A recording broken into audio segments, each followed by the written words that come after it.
Well guys, it looks like the world might be coming to an end very soon. Squirrel tests positive for the bubonic plague in Colorado. This squirrel was just out there in Colorado puffing on some recreational when all of a sudden he said, "Mr. Stark, I'm not feeling so well. It's not just the munchies this time. I'm about to die."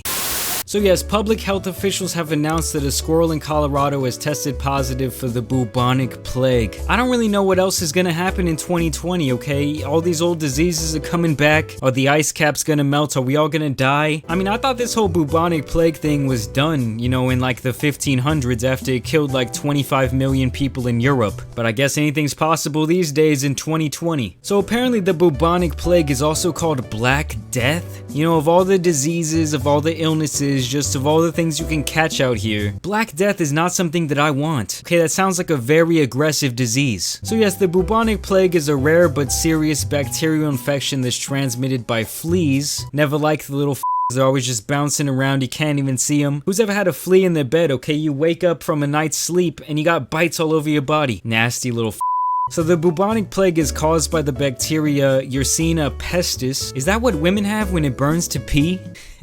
It can spread through contact with infected fleas. So pretty much all you dirty motherfuckers, it's time to finally wash your asses. Time to pick up that sack and wash underneath your gooch for the first time in 10 years. Because if not, this could be a life or death situation. These symptoms include swollen lymph nodes, which can be as large as chicken eggs. Oh my god, that sounds terrible. These lymph nodes may be tender and warm. Ooh, just how I like it. Other symptoms include fever, chills, headache, fatigue, and muscle aches. So pretty much you could have the flu or you could have Black Death. You really don't know, so if you're having these symptoms, you better call somebody, because apparently the bubonic plague requires urgent hospital treatment with strong antibiotics. These days it's extremely rare, we have fewer than 1,000 cases per year, but that means that we still do have some cases, so there's still some people out here living like it's the 1300s. So like I said, it is possible for humans to be infected through these flea bites, and you can also contract this by being bit or coughed on by another infected animal. Some of y'all chicks out there better tell y'all dirty ass little grimy boyfriends to stay away. They also say that cats are highly susceptible to the plague from things like flea bites. You know, they're out here eating rat heads and shit, so it's really not safe for cats out here. I know a lot of you are looking at your pets right now. They're scratching at their ass, they're biting on themselves. You got the plague, motherfucker? Am I gonna have to kill you like it's I Am Legend? No! No! So apparently this right here is the lucky squirrel who caught the bubonic plague. I think I'm just gonna name him Bubby, and let me just say RIP Bubby, you know, it really didn't have to end like this.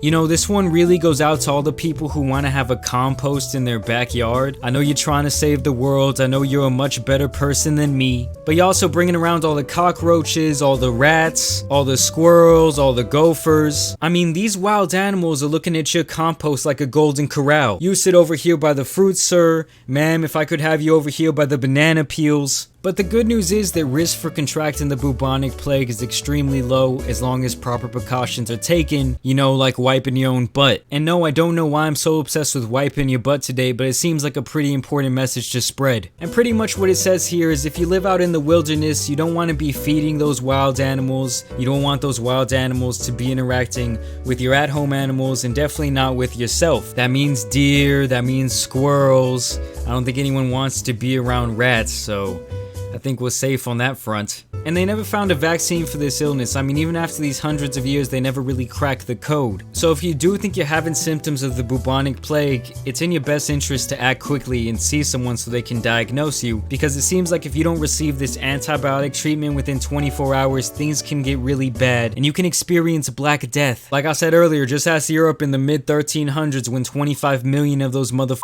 died. But you know, that was back way before people took showers every day, and in general people were just disgusting. So guys, be safe out there. We really don't know what this monster of 2020 is gonna unravel next. As always, I want to thank you guys for watching today. Thank you for subscribing, dropping plenty of likes on the video. Y'all know there's some other news out here that needs to get covered, so it's been your boy the Tan Superman, and I'm out. Peace.